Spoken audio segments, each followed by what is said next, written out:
Halo semuanya, perkenalkan nama aku Wanda Reva Manurung dari Aspergillus oryzae. Nama tribunnya Mikologi 11. Jadi ini saya ingin menjelaskan MedMed dari 4 faktor. Pertama ada pengertian, kedua adalah pencegahan, ketiga adalah patofisiologi, dan terakhir adalah data kasus di Indonesia. Jadi pengertian dari akut tonsilitis adalah peradaan pada tonsis yang disebabkan oleh infeksi virus atau bakteri. Kondisi ini di umumnya dia tandai dengan sakit tenggorokan, demam, dan kesulitan menelan. Terus adalah pencegahan. Pencegahan akut tonsilitis melibatkan beberapa langkah sederhana antara lainnya. Yang pertama, kita harus menjaga kebersihan diri kita, yaitu rajin mencuci tangan dengan sabun dan air yang bersih, terutama setelah beraktivitas di luar.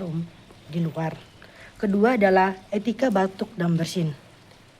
Menutup mulut dan hidung saat batuk atau bersin untuk mencegah penyebaran virus dan bakteri. Terus yang ketiga, tidak berbagi peralatan makan.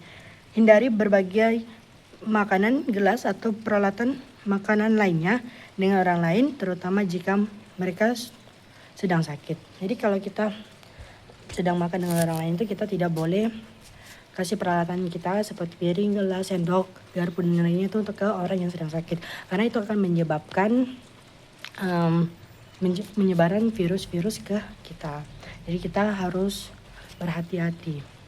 Terus gaya hidup yang sehat. Kita harus berolahraga teratur, menjaga kebersihan mulut, dan berhenti merokok untuk meningkatkan daya tubuh. Jadi untuk menjadi hidup yang sehat itu kita harus tidak boleh merokok ya guys ya. Terus menjaga kebersihan diri kita sendiri. Terus jika ada kotoran di luar kita harus membersihkannya. Terus patofisiologi. Patofisiologi tonsilitis akut. Tensi yang terletak di bagian belakang tenggorokan adalah bagian dan sistem kekebalan tubuh yang berfungsi mencegah infeksi. Akut tonsilitis terjadi ketika virus atau bakteri menginfeksi menyebabkan peradangan pada tonsis. Peradangan ini menyebabkan pembekakan, nyeri, dan kesulitan menelan. Pada anak-anak, respon terhadap antigen lebih aktif, sehingga tonsilitis lebih sering terjadi pada usia 4-10 tahun.